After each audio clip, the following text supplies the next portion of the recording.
ശ്രീ മുരുക ജ്യോതിഷാലയത്തിലേക്ക് സ്വാഗതം. പുണർദം മിഥുനത്തിലെ 3 പാദങ്ങളെ പറ്റിയാണ് പറയുന്നത്. ഇവർക്ക് സമൂഹത്തിൽ നിലയും വിലയുമുള്ള കാര്യങ്ങളാണ് രാഹുവിൽ നിന്ന് കിട്ടുന്നത്. 9ലാണ് രാഹു. കുലസമ, കുലമുഖ്യ, ബന്ധുമിത്ര, എവിടെ ചെന്നാലും സ്ഥാനമാനങ്ങൾ ഉണ്ടായിരിക്കും.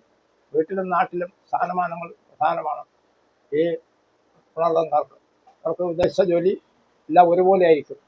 ഇവിടെ ബസ്സിൽ പോകുന്ന അതേ ആൾ തന്നെ റഷ്യയിലോ ഒക്കെ പ്ലെയിനിൽ പോകുന്ന സ്ഥിതി ഉണ്ടാകും. ആലോചിച്ച് നടത്താനാണ് അവരുടെ തീരുമാനം. പക്ഷേ പെട്ടെന്ന് ഒരാളിനെ കണ്ടുമുട്ടുകയും അതിൽ വിലയം പ്രാപിക്കാനുള്ള സാധ്യത കാണുന്നുണ്ട്. അത് വിവാഹത്തിൽ തന്നെ എത്തിക്കും.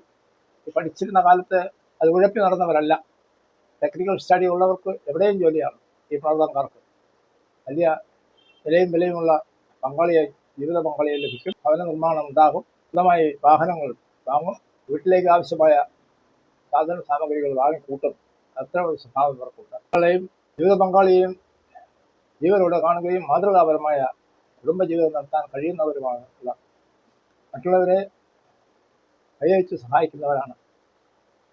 കാര്യത്തിൽ അവർ ഒന്നുകൂടി ശ്രദ്ധിക്കേണ്ടതുണ്ട്. കാരണം സഹായിക്കുന്നവരെ ചിലർ വഹിക്കാൻ ശ്രമിക്കുമല്ലോ. സഹായിക്കാൻ കഴിയുന്നവരാണ്. സഹായം ലഭിച്ചവർ തന്നെ തിരിച്ച് സഹായിക്കണമെന്നില്ല. അത് അനുഭവത്തിലൂടെ മാത്രമേ മനസ്സിലാക്കാൻ കഴിയൂ. 2ലെ വ്യാഴം മുഖാന്തരം ഭക്തി കൃഷ്ണനിലായിരിക്കും.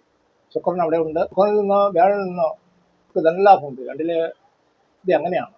അവരുടെ മോശക്കാരാകുകയില്ല. 3ാം ഭാവത്തിൽ ഇരിക്കുന്ന കേതുവാണ്. കേതു സമ്മിശ്ര ഭാവമാണ്. ദോഷവും ഉണ്ടാവും, ഗുണവും ഉണ്ടാവും. എന്തായാലും 60 വയസ്സ് കഴിഞ്ഞവർക്ക് വലിയ ആഹ്ലാദജനകമായ ഒരു അന്തരീക്ഷം ഉണ്ടാകും. തീർച്ചയാണ്. കർക്കിടകത്തിലെ 4ാം പാദം കർദം പൂയം ആയില്യമാണ്.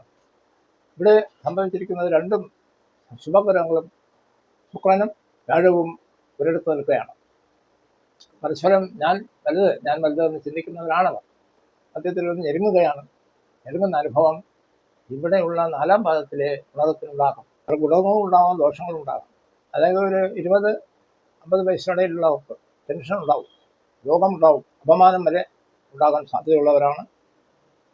ഇവർക്ക് നല്ല രീതിയിലുള്ള അനുകൂലമായ സാഹചര്യവും മറ്റും സമൂഹത്തിൽ നിന്ന് കിട്ടും, ഓഫീസിൽ നിന്ന് കിട്ടും. പക്ഷേ ആന്തരികമായി മാനസികമായി ഇവർക്ക് ഡിപ്രഷൻ ഉണ്ടാകും. അതിന് ആരെയും കുറ്റം പറയേണ്ട കാര്യമില്ല.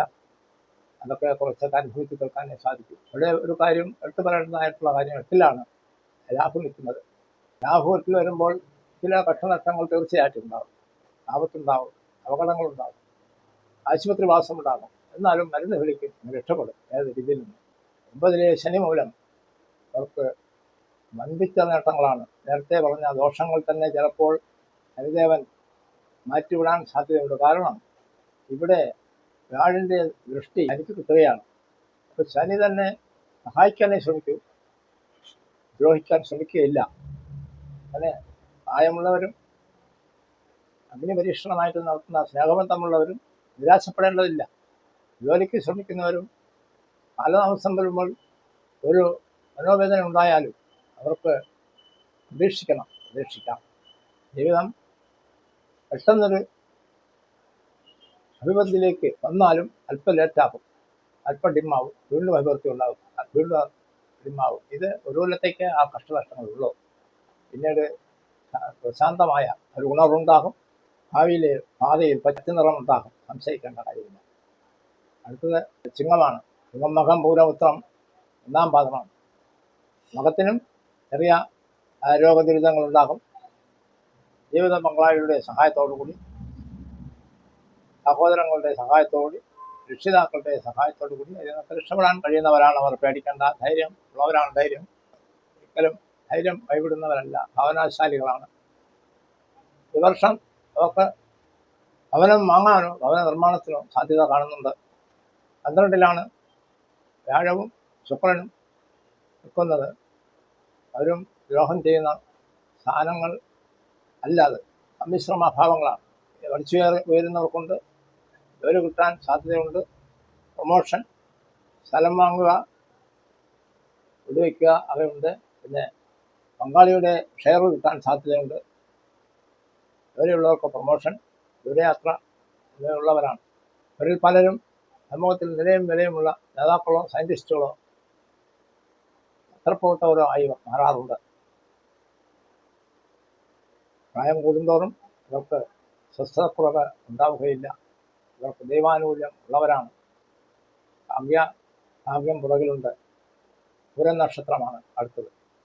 പൂരത്തിന് എന്തെല്ലാം ഫലങ്ങൾ പറഞ്ഞാൽ ലോകമാകെ അംഗീകരിച്ചു വെച്ചിരിക്കുന്ന ആറ്റുകാൽ പൊങ്കാല പൂരമാണ് ദേവിയുടെ നക്ഷത്രം. തിരുവനന്തപുരത്ത് ആണ് നടക്കുന്നതെങ്കിലും സർവർക്കും അനുകൂലമായ ഒരു ദേവിയാണ് പൊങ്കാല.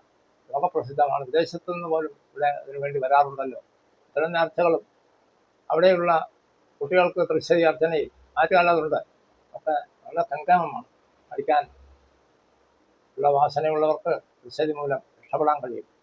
മറവി മാറുകയും ബുദ്ധി കൂർമ്മത ഉണ്ടാവുകയും സിലബസിൽ ശ്രദ്ധിക്കുകയും ചെയ്യും. അർച്ചനയ്ക്ക് അങ്ങനെ ഒരു പ്രത്യേകത ഉണ്ട്. പിന്നീടുണ്ടാകുന്നത് ഇവർക്കും സ്വന്തം സ്ഥാപനം തുടങ്ങാൻ കഴിയും. നിലവിലുള്ള സ്ഥാപനം കൂടുതൽ ബിസിനസ് ഉണ്ടാകും. അത് എടുത്തു പറയേണ്ട ഒരു കാര്യമാണ് പൂരംകാലത്ത്. പൂരത്തെ പറ്റി പറയുന്ന അപവാദം തെറ്റാണ്. അതെല്ലാം പണ്ടാണ്. പൊടിപൂരം എന്നൊക്കെ പറഞ്ഞ് കയ്യിലിരിക്കുന്ന മുഴുവൻ അടിച്ചു തീർക്കാൻ ഫിനിഷ് ചെയ്യാനുള്ള ഒരു മാനസികാവസ്ഥ ഉള്ളവർ കുറവാണ്. സമ്പാദിച്ചിലുമുള്ളവരാണെന്ന്. അതുകൊണ്ട് പഴയ ചില വായ്മൊഴികൾ വിശ്വസിക്കേണ്ട. വിവാഹം നടത്തിക്കൊടുക്കാനും വീട്ടുകാരെ രക്ഷകർത്താക്കളെ ശ്രദ്ധിക്കാനും അവരുടെ കൈത്താങ്ങായി നിൽക്കാനും കഴിവുള്ളവരാണ് പൂരം. സംശയമേ ഇല്ല.